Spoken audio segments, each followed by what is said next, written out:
सो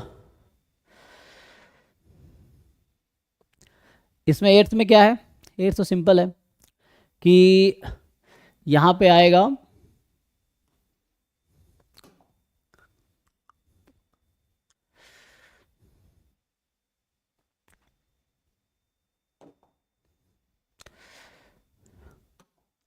कि x1 x2 be the two independent identically distributed discrete random variable having PMF this। तो ये geometric random variable है ना, x1 से स्टार्ट हो रहा है, तो मतलब number of trial before first success है ना। तो इसमें क्या पूछना चाह रहे हैं, तो सिंपल है, जैसे हम लोगों ने एक थ्योरम पढ़ा था कि मिनिमम जो है वो ऐसा है, तो इसका मतलब हो गया कि x1 is more than equal to 5 and x2 is more than equal to 5, ये आ जाएगा। तो इसको अगर हम ब्रेक करेंगे तो इंडिपेंडेंट है, एंड मतलब इंटरसेक्शन हो गया ना। सो एंड मतलब इंटरसेक्शन, इंटरसेक्शन मतलब कॉमा, तो यहाँ से आ जाएगा इंडिपेंडेंट है। सो इसको ब्रेक कर लो, x1 more than equal to 5 into x2 more than equal to 5, यही है। अब इसे देख लो, पुट कर लो, अब तो हो जाएगा। और 1 माइनस करके भी कर सकते हो या जैसे आपको कंफर्टेबल लगे, दोनों आइडेंटिकली डिस्ट्रीब्यूटेड है, तो ये एक्चुअली हो जाएगा यहाँ से ऐसे ही इजी होता है, वो तो सम हो जाता है ज्योमेट्रिक सीरीज का। ये स्क्वायर हो गया है ना। अब एक निकाल लीजिए क्योंकि ये आइडेंटिकली डिस्ट्रीब्यूटेड है, तो आइडेंटिकली डिस्ट्रीब्यूटेड है तो दोनों का आंसर तो सेम ही आएगा, मिनिमम है ना। मिनिमम दोनों का, मिनिमम 5 ज़्यादा तो दोनों 5 ज़्यादा होगा, both will be more than equal to 5, and then ये हो गया। अब x1 मोर देन 5 क्या होगा, यहाँ पुट करके देख लो। सो वैसे अगर आप पुट करोगे, सो एक थ्योरम भी है ना ज्योमेट्रिक में, फर्स्ट ऑर्डर स्टैटिस्टिक का जो हमने लिखा था, आई थिंक उससे भी हो जाएगा। फर्स्ट ऑर्डर स्टैटिस्टिक का डिस्ट्रीब्यूशन क्या होता था ज्योमेट्रिक, 1 - 1 - p की पावर n, यही था ना।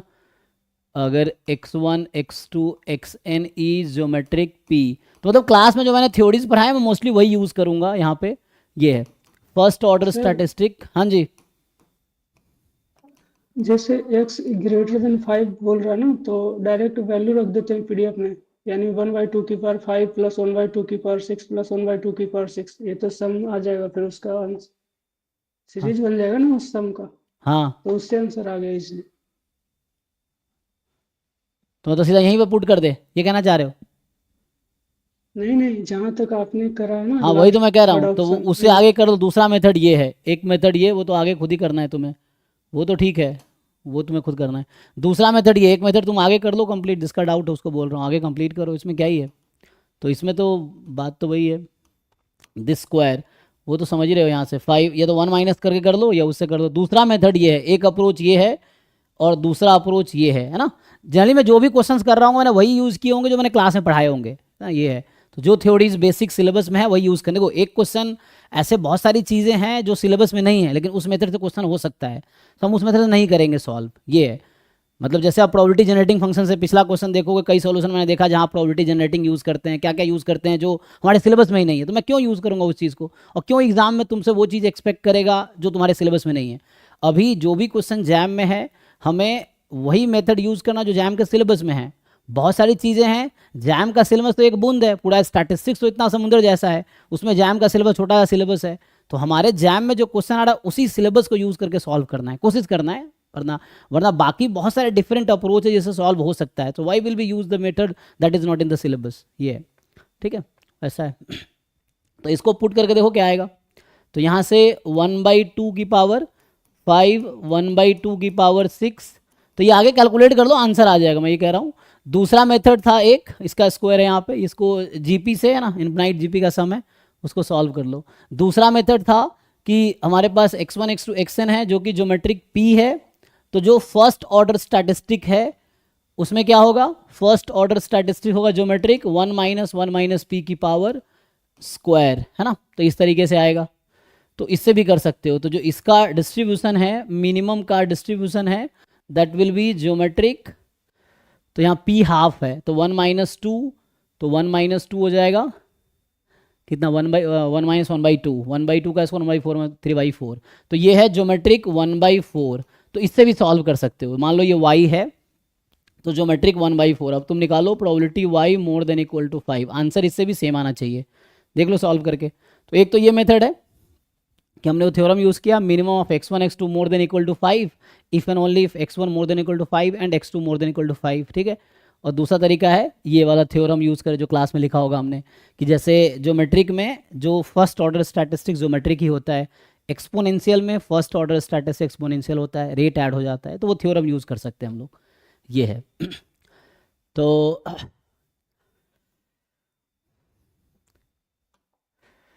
इसको कंप्लीट कर लो और नहीं आंसर आ रहा फिर पूछो, ये है। तो 1 to 10 में और क्या क्वेश्चन है, तो हाँ जी, गेट के बैच में गेट का पीवाईक्यू भी डिस्कशन होगा, जैसे जैम का हो रहा है वैसे गेट का भी डिस्कशन होगा, गेट बैच में होगा वो।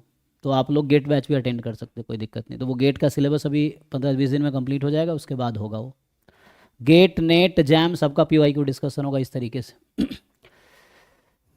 लेकिन अपने बैच पे फोकस करो, अपने एग्जाम पे तो ज़्यादा अच्छा रहेगा, है ना। गेट में वो पार्ट करो जो जैम के सिलेबस का, अगर तुम जैम एस्पिरेंट हो तो। बाहर का सिलेबस करोगे जैम में रैंक खराब हो जाएगा। मतलब जो बच्चे गेट में अच्छा रैंक लाने के चक्कर में तुम गेट के एक्स्ट्रा सिलेबस पढ़ने लगे, तो यकीन मानो तुम्हारा जैम का रैंक खराब हो जाएगा। मैं एग्जाम्पल देता हूँ तुम्हें, जैसे ईशान था, ईशान शर्मा, उसका क्या हुआ था, उसने गेट में 17 रैंक आया, जैम में आया 69 रैंक। तो उससे क्या हुआ, एट द एंड बॉम्बे के बजाय कानपुर मिला तुम्हें, क्योंकि बॉम्बे मिल भी नहीं सकता था, ये चीज़ वो भी मिल गया क्योंकि ओबीसी था, वरना वो भी नहीं मिलता। तो इस तरीके से है। तो तुम अगर गेट में अच्छे रैंक लाने के चक्कर में रहोगे, एक्स्ट्रा सिलेबस पढ़ोगे, तुम्हारा जैम का रैंक खराब हो जाएगा, और हो सकता है तुम्हें कोई आईटी मिले भी ना, फिर डीयू में जाना पड़ेगा। तो गेट का तुम्हारे पास टाइम है, गेट का यूज़ एमएससी के बाद है, एमएससी के पहले कोई यूज़ नहीं है।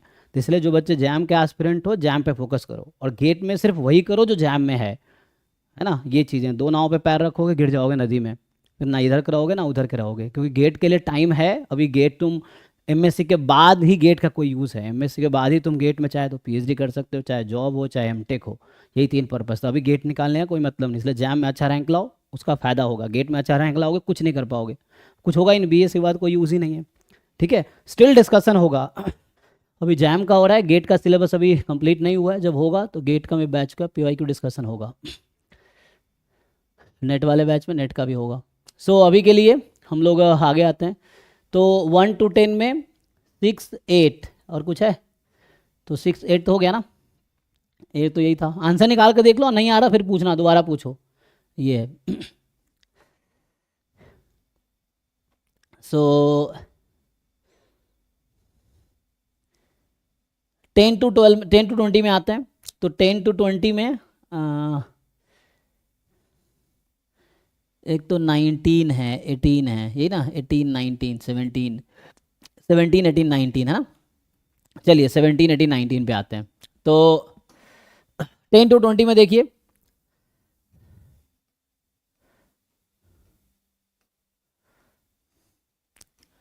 सेवनटीन जो कह रहा है कि ये जस्ट बेसिक परमुटेशन कॉम्बिनेशन